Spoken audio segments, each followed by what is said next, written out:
Hello everyone, welcome to my channel. This is Fame with Tiffany Renee.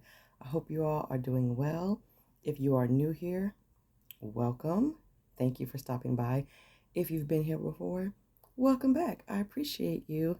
Thank you so much. Feel free to like, share, subscribe. If you want any manifestation coaching or intuitive readings, I will leave the link in the description box below to my website and you can book a session, or you can book a listening ear session, which you just get to rant out whatever it is that you're feeling to help release. And if you want divine messages to go along with that rant, you just ask and it'll be incorporated in your ranting session. All that information will be in the description box below. So I don't want to make this too long. This is so impromptu, this video. I was not expecting to do one today. I was actually going to do one later on because I'm reading this really, really good book called The Infinite Way that I found at the antique mall, of all places. And I will go into detail as to how this book came into my possession, because I feel like this book is like a talisman. Like this book is like really, really powerful. And I know I set an intention for it, and I know it came into being. And it's so small and such a good read so far. I'm on the second chapter, and then my mind is already blown. So forgive my appearance. There's no makeup. There's no earrings. Oh, I rarely not have my earrings on. But I had just a thought, a word, I guess, that came to me while I was touching up my nail polish a little while ago. My denim nail polish downstairs. And I was listening to Brendan Woods. Love Brendan, love his channel, love his content, so you can feel free to check him out. I was listening to his video that I think he put out yesterday. And while he was talking and I was touching up my nails, I had this this epiphany, I guess, because I saw someone post a comment, okay?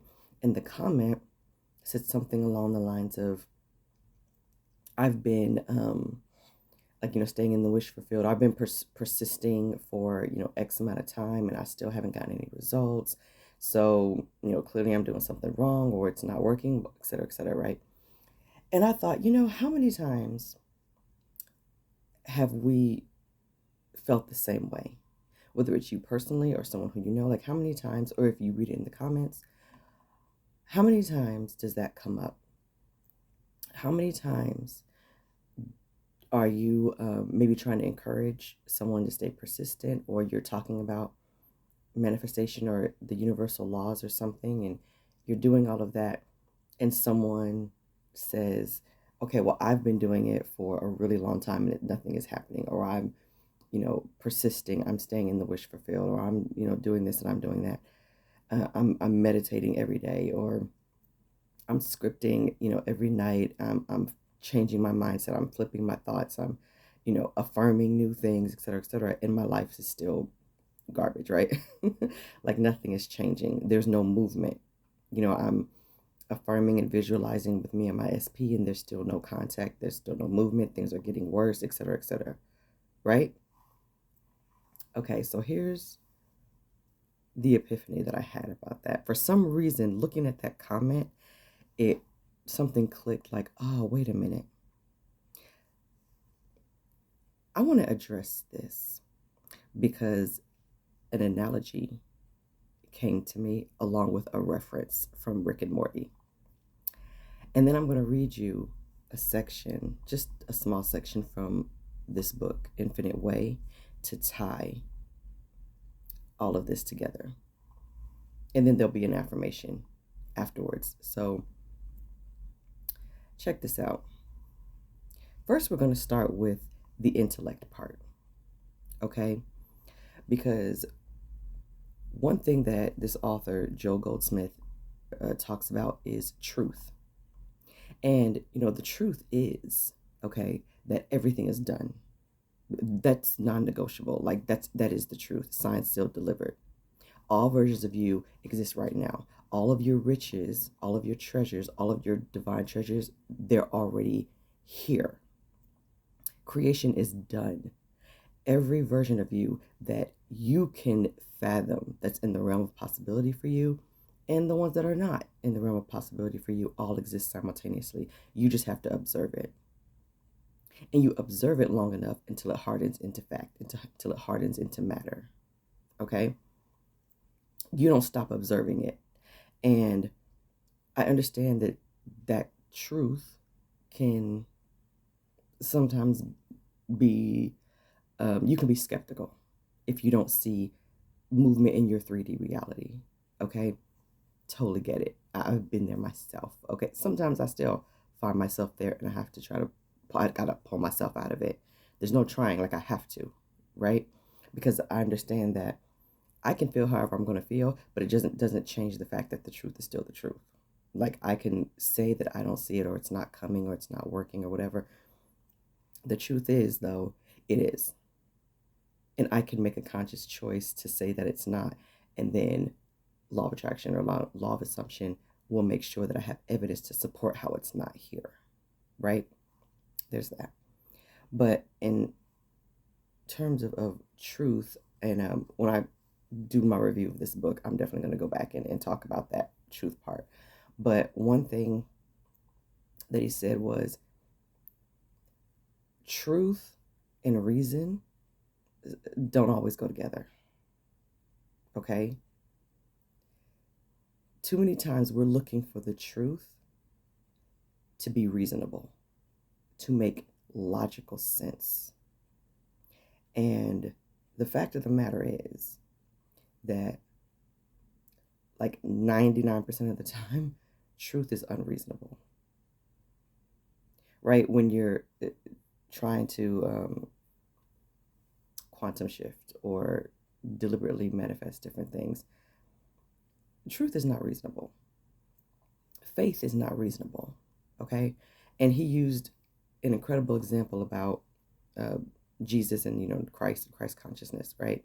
Saying that the Bible and other religious texts, they say Jesus was able to walk on water and heal the sick and the blind and raise people from the dead, like, and everything. And I think he raising Lazarus from the tomb and all that, and to feed all of those people with the loaves of bread and the fishes that kept multiplying, right? And they've been labeled as just wonderful miracles.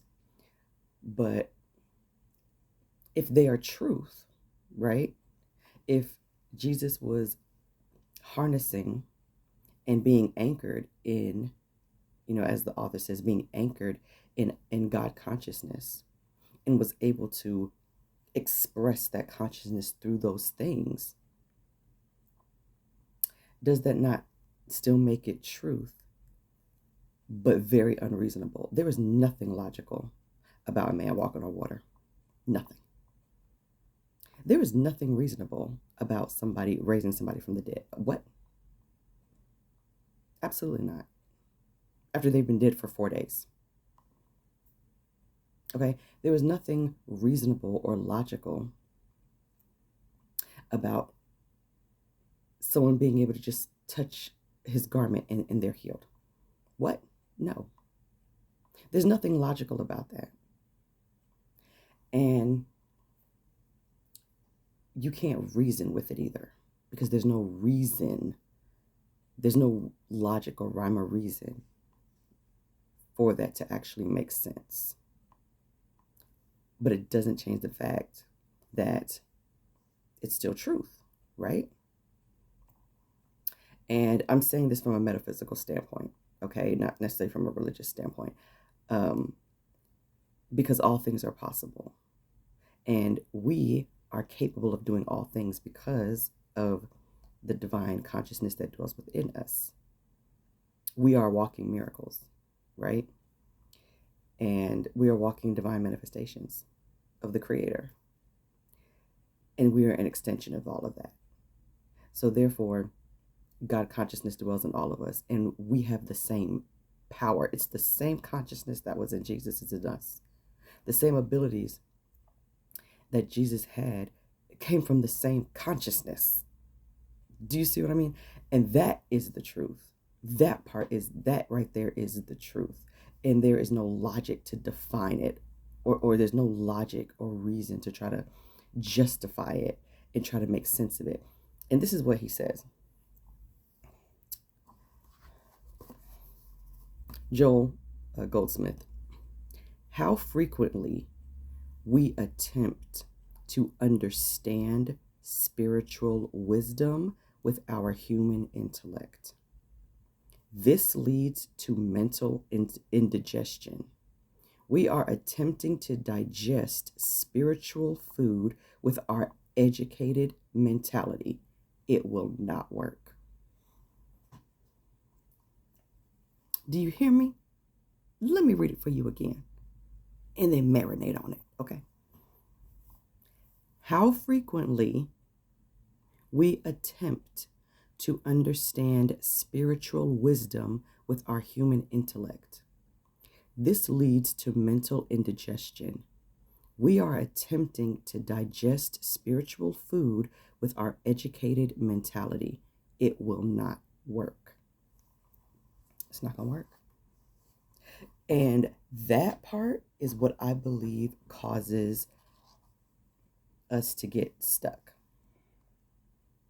Because we want what we want, and we're conditioned to believe that we're only allowed to have like this much of the pie instead of the whole pie, right? And so sometimes it can be difficult to even dream further than where your mental limitations will allow you to go. And because of that, we limit ourselves, and we shortchange ourselves, and then we settle.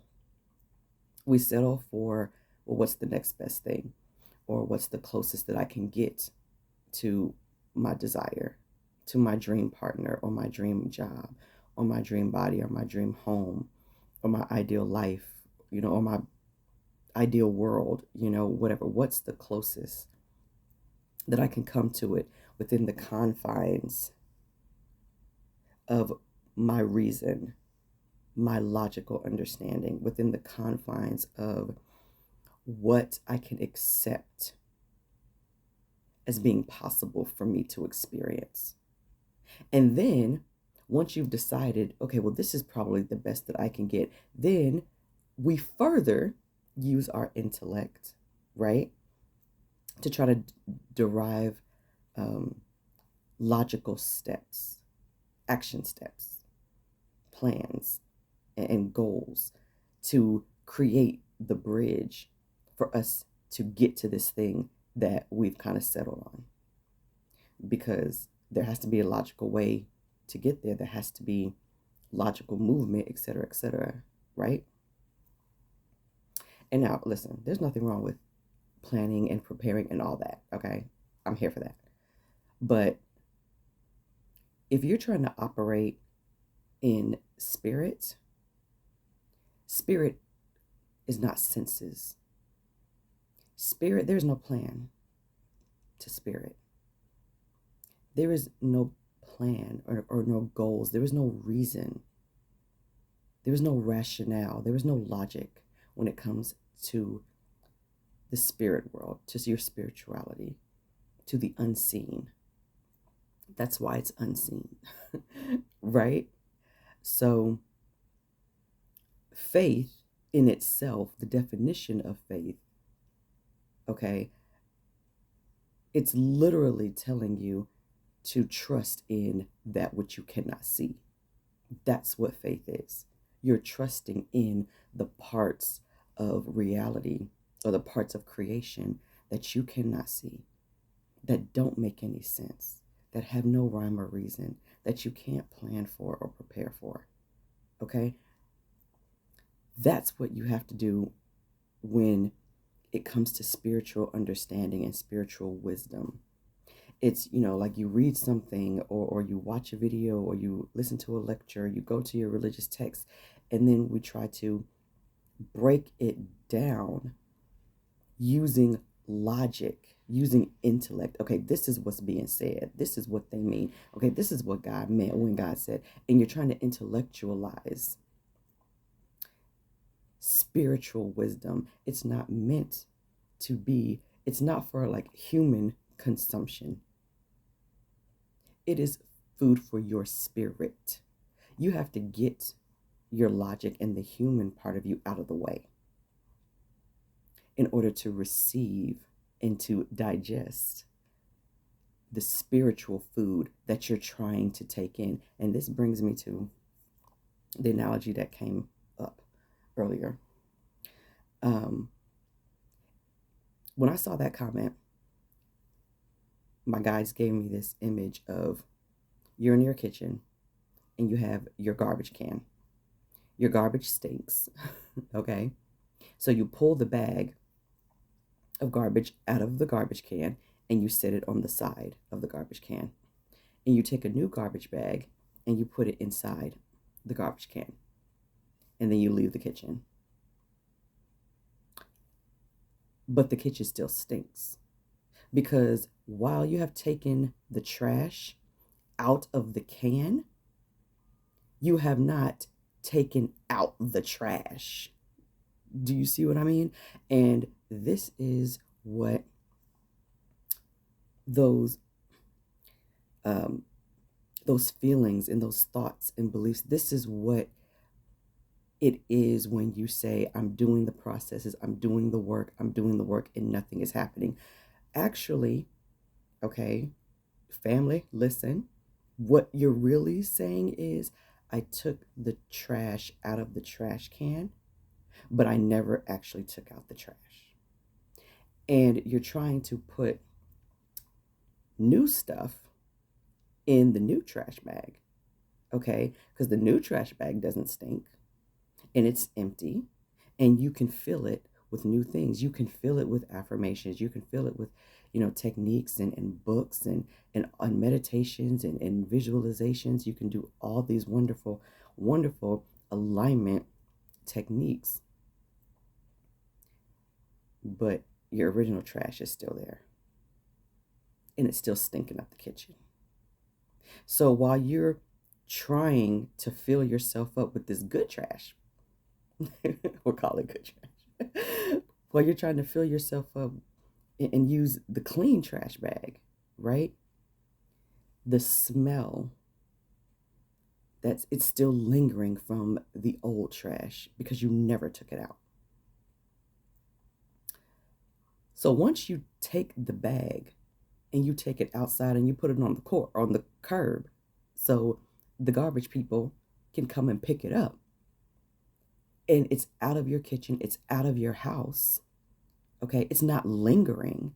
You're not looking at it every time you walk in the kitchen. When you actually take out the trash, you're left with nothing but the fresh, new, empty trash bag. There is no smell. There is no stench. There's no residue left over from the old trash bag. None of that. You clean the can, you put a new trash bag in there. Maybe you got the kind that have Febreze on it or whatever. It's smelling good. Now you start with a clean slate. Okay? To me, that's what happens when we say that we're doing processes and doing techniques, but it's not working. You're still just trying to put something new in your clean garbage bag while you still have your old trash sitting right there. All your main focus is still going to be on the old trash because it's there. It's outside of the can, okay? Which means it's right in front of your face. It's outside the can. You smell it. You see it. It's taking over your senses. All of your focus is on it. But until you put on your house shoes or your flip-flops and you pick up that garbage bag and you walk it outside to the curb or put it in the bag, the trash can that's in the garage or whatever, until you get it out of your house, get it out the kitchen completely, it's never going to be out of your awareness. you're always going to be aware that this stinky bag of trash is sitting right here. Take out the trash. Okay? Take it out. So there was that. Then that brought me to Rick and Morty. Okay? Any Rick and Morty fans up in here? Okay? Rick and Morty is so good because some of the things that Rick Sanchez says, I don't, he be cry sometimes. But he drops some serious gems. Like, they dropped some gems in that show. Okay? I haven't watched most recent episodes and stuff yet, but like this summer, I really fell off this summer. But I'm going to get back into it towards the fall and the winter. Because when I tell you, they come with some real knowledge, okay? Shout out to Rick and Morty and Adult Swim, okay? But there was this one episode where it was the wedding.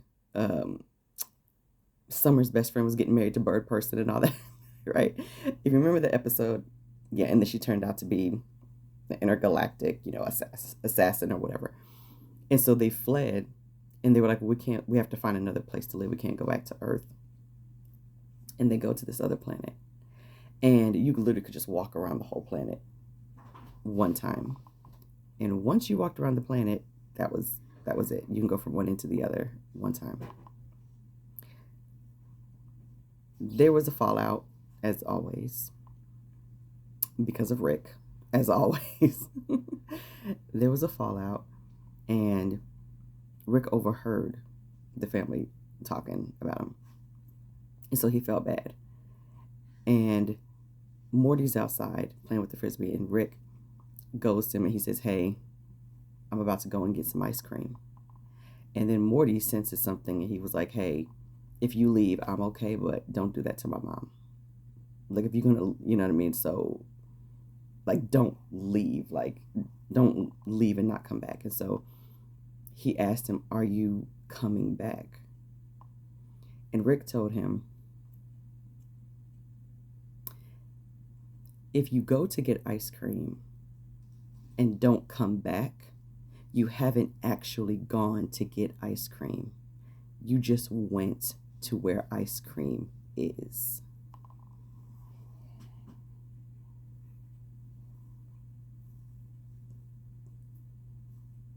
How good is that? How good is that? Oh my gosh. He said, one more time,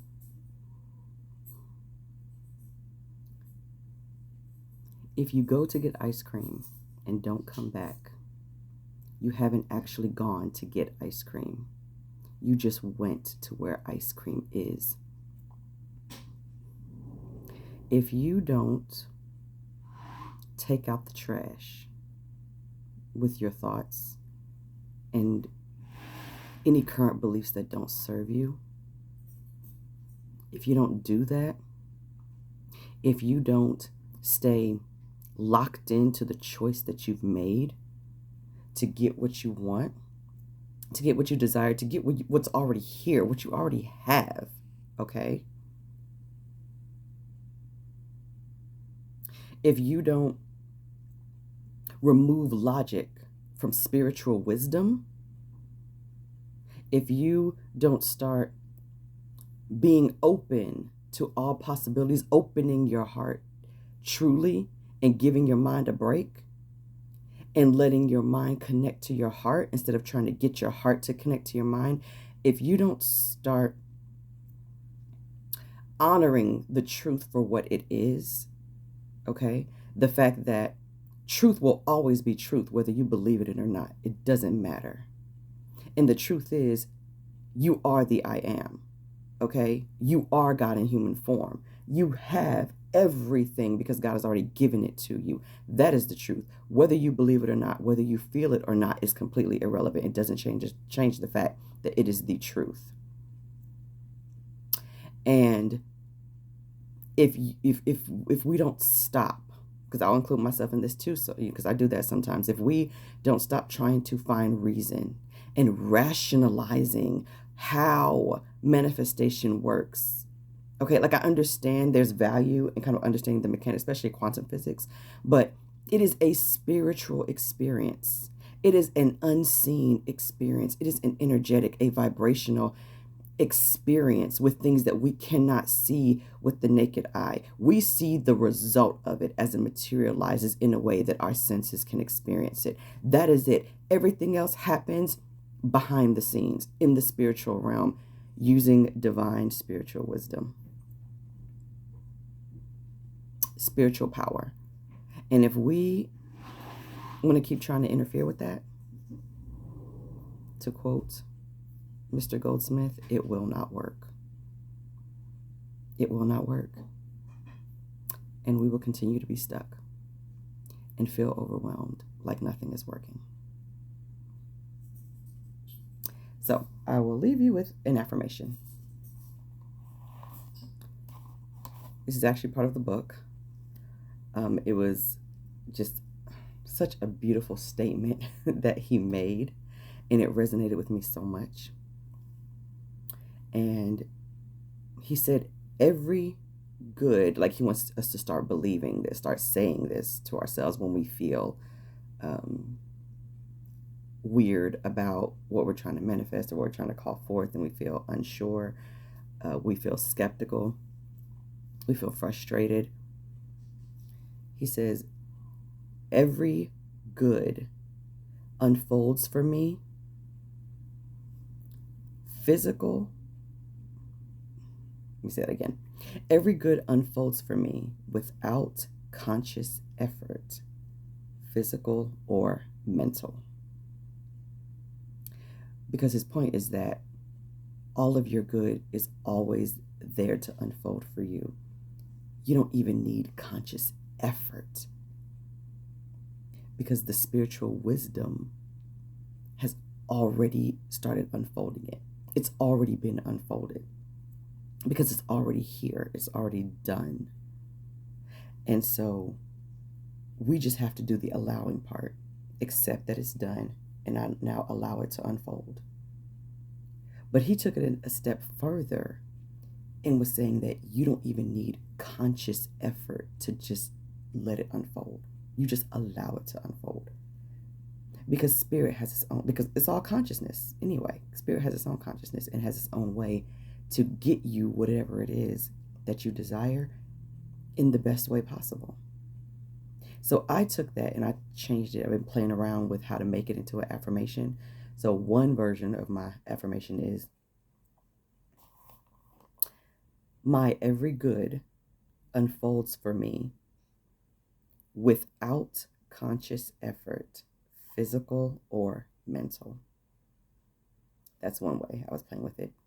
And then I played with it when I reversed it, where I said, my every good unfolds for me without physical or mental conscious effort. So my every good unfolds for me without physical or mental conscious effort. Because sometimes it can be exhausting to consciously have to figure out everything, right? So without conscious effort, I don't have to consciously think about it. I just have to say it. I just have to choose it and keep choosing it. And every time doubt or worry or whatever comes up, I just have to say, which is another beautiful message that Mr. Goldsmith said, and I turned it into an affirmation. He said to be anchored in your God consciousness. So I made that an affirmation. And the affirmation is, I am anchored in God consciousness. So I just read this yesterday, right? So since yesterday, anytime something comes up, or if I just find myself like my mind spiraling, I just say, I am anchored in God consciousness. I am anchored in God consciousness. I am anchored in God consciousness. I'm anchored in God consciousness. To try to bring myself back. Because when you're anchored in God consciousness, I mean, there's nothing higher than that. If I'm going to be anchored in anything, it's going to be in God consciousness, okay? So I'm done. This video was way longer than I expected. It's half an hour long. But again, like, share, subscribe. Drop some comments. We got this. Okay. Type in the chat. I am anchored in God consciousness. All is well. We can do this. And until next time, take care.